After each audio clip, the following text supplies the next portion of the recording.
Italiana. Rádio Italiana. A Itália no Brasil via internet.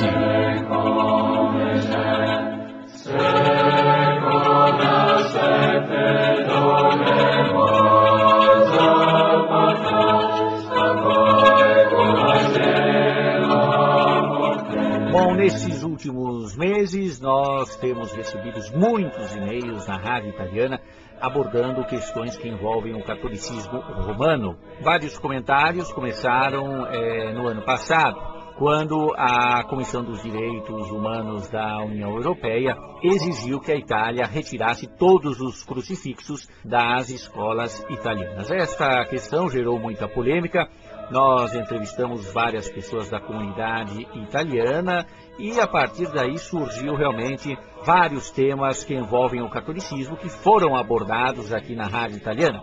E hoje nós vamos abordar um tema muito interessante que fala sobre a moda na igreja, a indumentária, não é?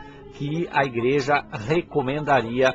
É o tema do bloco Catolicismo Romano de hoje e nós estamos recebendo com muita satisfação pela primeira vez a educadora Ivone Fedeli. Olá, Ivone Fedeli, prazer em tê-la aqui na nossa programação na Rádio Italiana. Salute a tutti, caros ouvintes da Rádio Italiana, Fábio Boto.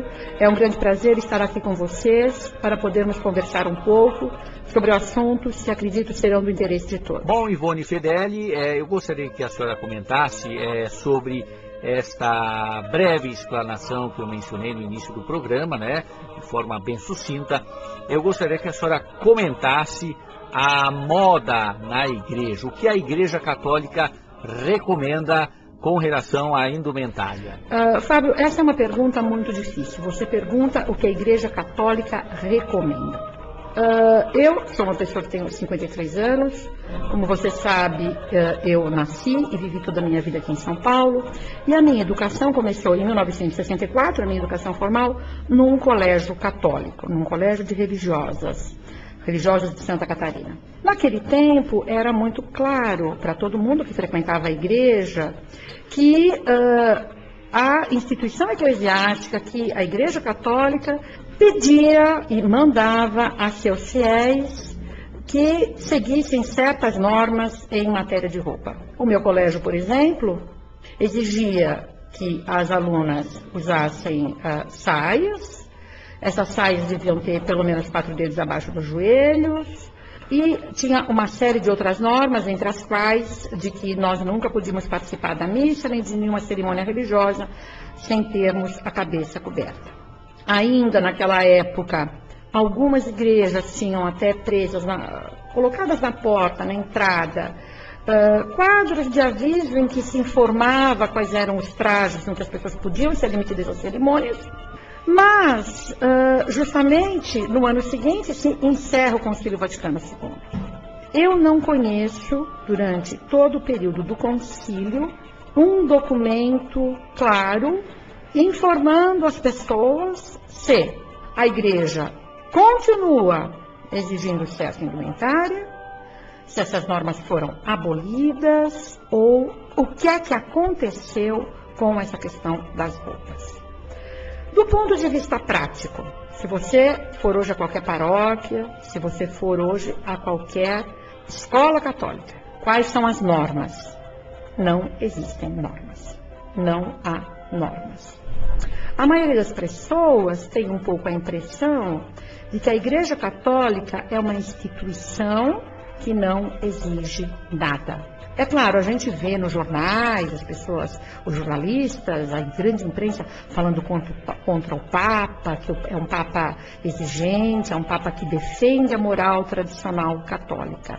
Para as pessoas de um nível de informação nulo, para as pessoas que são informadas apenas pela televisão, a impressão que elas têm é que a Igreja Católica é uma instituição que não pede a seus fiéis que sigam norma nenhuma. Eu lhe dou um exemplo. Eu fui professora durante alguns anos numa grande universidade. Uma universidade de uma cidade no entorno de São Paulo, uma enorme universidade. Eu dava aulas em turmas de 100, 120 alunos.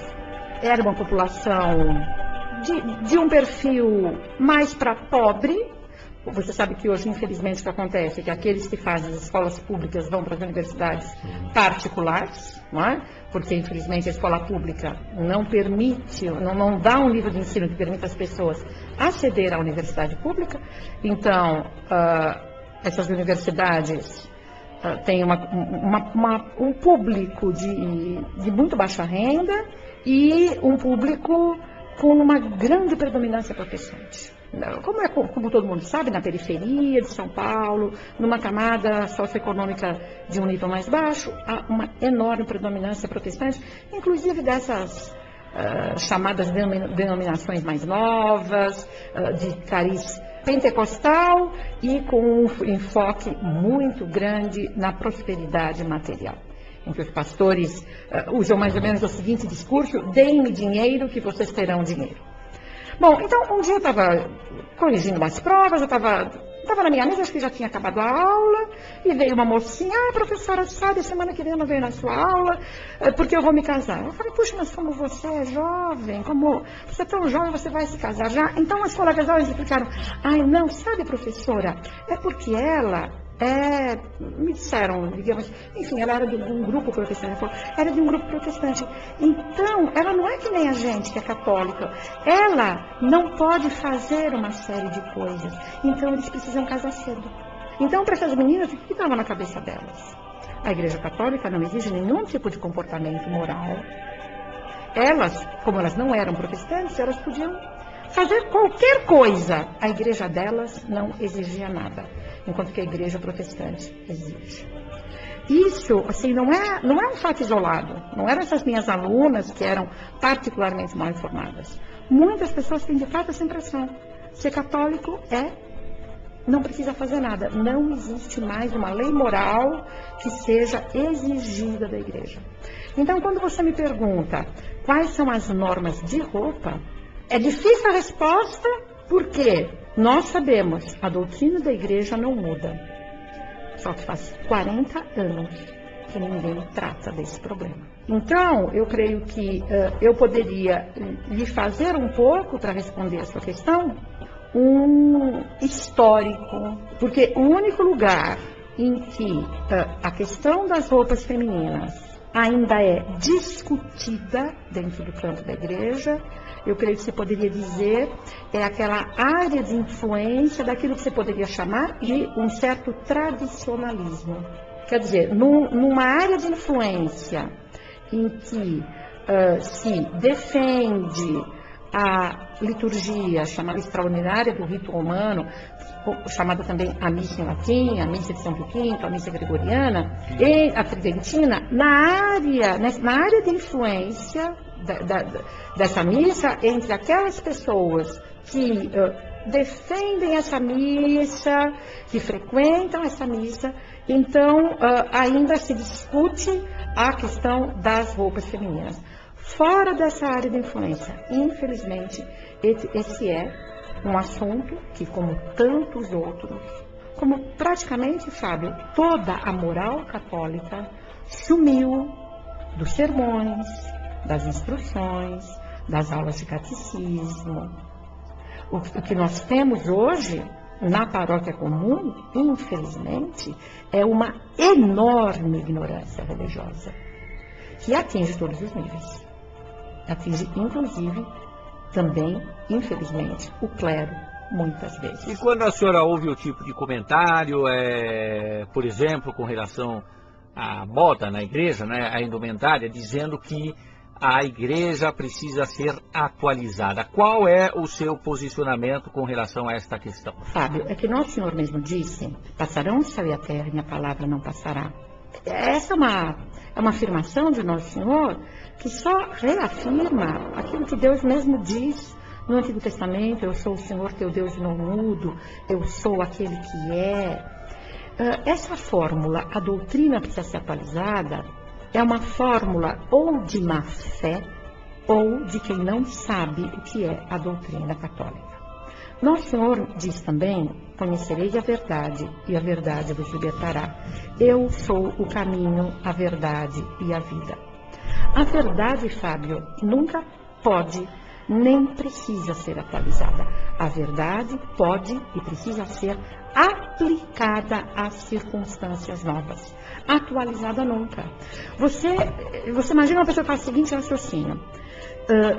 A humanidade evoluiu tanto nos últimos tempos, tantas coisas mudaram nos meios de comunicação, nos meios de transporte. Então, essa verdade de que 2 mais 2 são 4 é uma verdade muito velha, é uma verdade muito antiga. Nós precisávamos agora, então, atualizar essa verdade. Isso é uma coisa completamente ridícula. Você está me ouvindo e você sorri, porque é uma ideia absurda. A verdade não pode ser atualizada. Agora, é claro que hoje eu vou aplicar, eu não entendo nada de matemática, como logo todos perceberão, mas essa verdade de que 2 mais 2 são 4, hoje se aplica, sei lá, a fazer satélites, se aplica para as novas metodologias de comunicação, para uma porção de coisas. Me falaram outro dia de fazer energia, um dos nossos professores, parece que o negócio foi desenvolvido, se não me engano, na Universidade de Massachusetts, mas não tenho certeza, mas de eletricidade sem fio.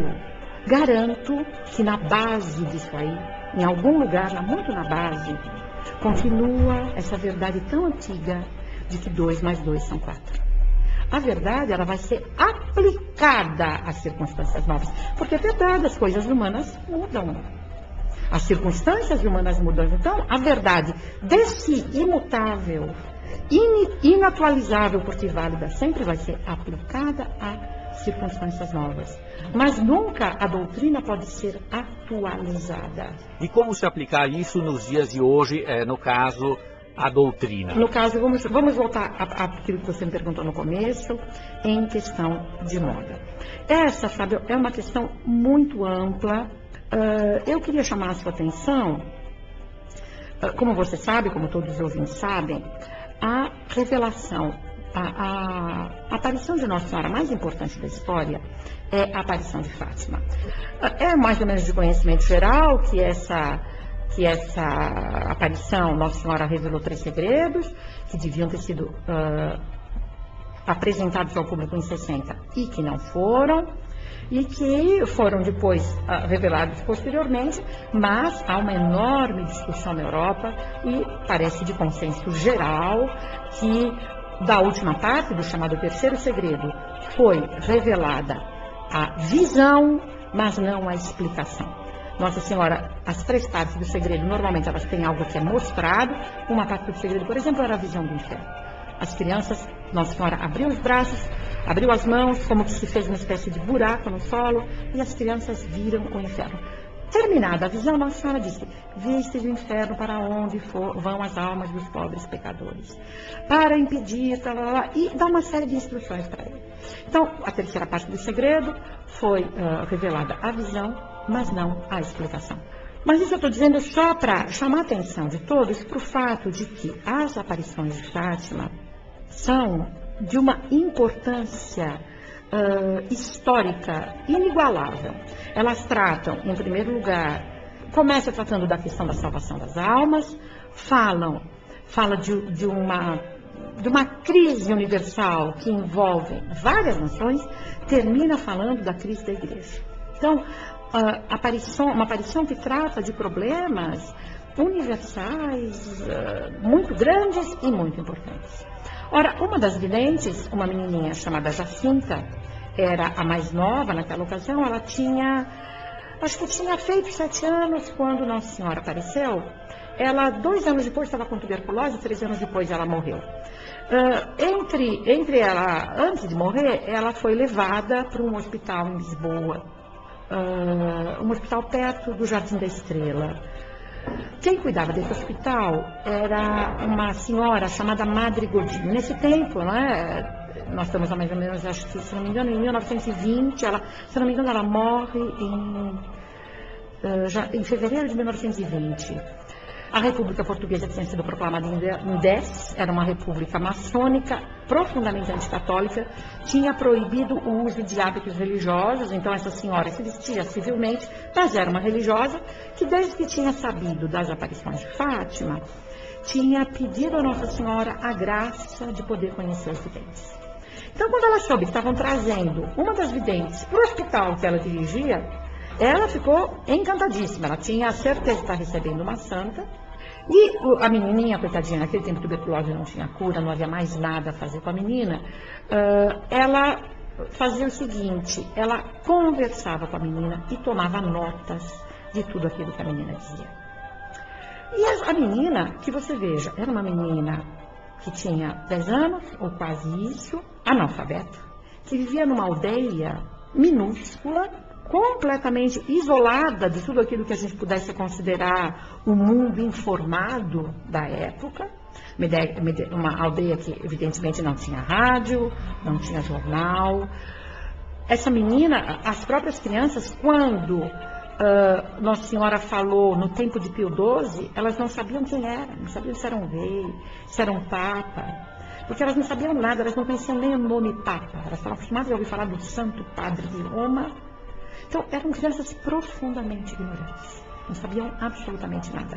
E essa madrigodinha vai conversando com as crianças, com a criança, com a menina, e fica espantada com as coisas que a menina diz. Chega a perguntar para ela quem foi que te ensinou tanta coisa, e a menina responde: foi Nossa Senhora, mas outras penso-as eu gosto muito de pensar.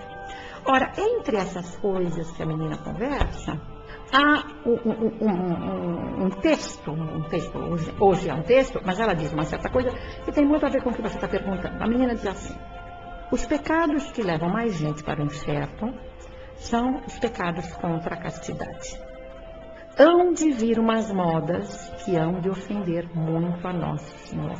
Quem serve a Deus não deve andar com a moda. A igreja não tem modas. Deus é sempre o mesmo. Então, a gente, diante dessa declaração, a gente deve se perguntar um pouco aquilo que perguntou. A gente deve pensar no que a menina disse para a Madre Godinho e se pôr a questão. Então, essa menina diz uma coisa espantosa. Por quê? Essa menina não sabia nem se existia a moda. Na aldeia dela, se vê pelas fotos da época, as mulheres usavam a roupa tradicional portuguesa, que também minha avó usava. A mamãe me contava, a mamãe faz 88 anos amanhã. A minha avó a teve quando já tinha 45 anos. Foi a 10ª filha dela, ela já tinha 45 anos. Então você vê, minha avó nasceu lá por 1880, por aí. Não, em 1880 mais ou menos. 1878, se eu não me engano, nasceu a minha avó. Então ela usava também essa roupa portuguesa tradicional. E se usava 10 metros para fazer uma saia. Era uma saia rodadíssima, por cima. Eu até tive uma amiga cuja mãe era dessa região de Fátima, e essa senhora, Dona Glória, nos contava que a roupa, ainda no tempo dela, Dona Glória era mais nova que mamãe, mas ainda no tempo dela, as moças tinham um avental para uso cotidiano, era essa saia rodada, um avental por cima, e para ir à missa aos domingos, um avental bordado, todo bordado. Então, no tempo da Jacinta, não tinha moda em Fátima. Tinha a roupa tradicional, como aliás a gente vê a menina vestida, com aquela saia rodadíssima, aquele lencinho na cabeça, etc. Essa menina, portanto, não sabia nada da moda que havia no tempo dela. Como é que ela podia saber a moda que ia vir? Então, se a gente se pergunta, essa questão sobre a moda está entre aqueles fatos que Nossa Senhora comentou com ela, uma daquelas coisas que Nossa Senhora ensinou para ela, ou é uma coisa que ela pensou? A resposta é que está entre o que Nossa Senhora comentou. A menina não tinha como fazer reflexões pessoais a respeito da moda. Tanto mais se você notar, Fábio, como é que ela introduz o assunto? Os pecados que levam mais gente para o inferno são os pecados contra a castidade. Ora, como é que uma criança de 10 anos, em 1920, não era hoje em dia que tem internet, agora, como é que essa menina sabe o que leva mais gente para o inferno? Um teólogo, Fábio, poderia tecer conjecturas.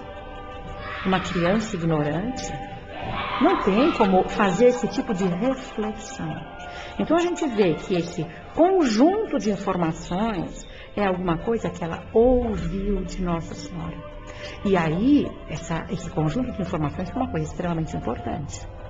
Porque é uma profecia a respeito da moda. E você nota a importância, assim, a importância que isso pode ter. Quer dizer, num contexto de uma revelação que trata de problemas inexcedíveis de importância do futuro de nações, do futuro da igreja, da salvação e da perda das almas. Nossa Senhora, então, por assim dizer, perde o tempo dela falando de moda. E não era para informar a menina morreu em seguida. Para ela, evidentemente, para a menina tinha pouca importância, a moda ia ser. Então, essa informação é para aqueles que iam ter conhecimento da mensagem de Fátima. É para os tempos futuros. Assim como Nossa Senhora falou de uma crise de fé, ela tratou também com a menina de uma crise moral, na qual nós estamos imersos e na qual a moda, segundo ela, tem um papel relevante. Hão de vir modas que hão de ofender muito a Nosso Senhor. Na Rádio Italiana, nós estamos recebendo com muita satisfação, hoje pela primeira vez, a educadora Ivone Fedeli, que está falando sobre várias questões que envolvem o catolicismo, sobretudo a moda na igreja, a indumentária, o vestuário, evidentemente o que a igreja recomendaria. Professora Ivone Fedeli, várias questões, vários e-mails que eu recebi questionando sobre o véu. O que o véu representa na igreja? É uma coisa que vem desde São Paulo, e São Paulo que foi, digamos, a base escrita dessa tradição, que foi contínua na igreja até o Concílio Vaticano II. E depois, Fábio, o Concílio Vaticano II aboliu o véu? Não. Mas você sabe, tem um autor, acho que é um autor francês, agora não me ocorre quem é, acho que é um autor francês do 19, que diz que cada nova geração é uma nova invasão de bárbaros. E é verdade. Todos nós nascemos sem saber coisa nenhuma. Se não se ensinam coisas às novas gerações, todas as noções desaparecem. Simplesmente, a partir do Vaticano II, não se tratou mais do véu. Mantém-se a tradição também, desde sempre, quem vai ser recebido pelo Papa tem que estar de cabeça coberta. Isso está lá no protocolo do Vaticano e continua se mantendo. Nisso não houve nenhuma alteração. Eu acredito que também não houve nenhuma alteração na lei eclesiástica. Talvez eu tenha, assim, eu quero dar uma certa explicação. Eu digo que a questão do véu está mandada em São Paulo, é uma tradição constante, é verdade. Em alguns países, como o Brasil, por exemplo, o Concílio Plenário Brasileiro fez lei proibindo dar comunhão a senhoras com a cabeça descoberta. Eu tenho a impressão que a maior parte das pessoas não obedecem, porque ninguém mais ensina. O que nós temos hoje na igreja, Fábio, é uma enorme crise de ignorância. A maior parte das pessoas, Fábio, não conhece os mandamentos de Deus, não conhece os mandamentos da igreja, não tem a mínima ideia das tradições. Outro dia me escreveu uma senhora dizendo o seguinte, que ela foi assistir uma missa que foi durante um enterro. Então foi no cemitério, e que estava muito sol, e que ela estava com um chapéu na cabeça para tirar o sol. E que na hora que ela foi comungar, o padre fez com que ela tirasse o chapéu, porque aquilo era uma falta de respeito. A gente não pode senão rir desse coitadinho desse padre. Que coitado, acho que ele imaginou que como um homem está de chapéu na cabeça é falta de respeito. Para uma mulher seria a mesma coisa. Deve ser um padre relativamente jovem, que não tem noção de que existiu e de que não foi abolida uma disciplina eclesiástica exigindo que as mulheres tenham a cabeça coberta para comungar. Ainda agora nós tivemos na Europa, e tivemos contato com alguns amigos seminaristas, que os seminaristas naturalmente usam batina. E comentaram conosco que muitas pessoas não sabem o que aquilo é. Algumas crianças perguntam, mamãe, por que aquele moço está de vestido? Então, há uma completa perda do senso da tradição católica. E como fazer para que essa situação seja modificada ou esta questão é irreversível? Olha, irreversível, Fábio, nada é. Quem é que pode atuar? Quem pode atuar em primeiro isso, Fábio, não tira a sua responsabilidade, a minha, a de todos nós que somos católicos e que compreendemos, ainda que só um pouquinho melhor, aquilo que está acontecendo. Porque você veja, a questão do ensino é que é fundamental. E foi isso que acabou na igreja a partir do Vaticano II. Se você folhear, pega os catecismos que se dão nas mãos das crianças. São uma coisa de um vazio absoluto. ali não se ensina nada. E você sabe, Fábio, a única coisa que conquista vontades humanas é a inteligência humana.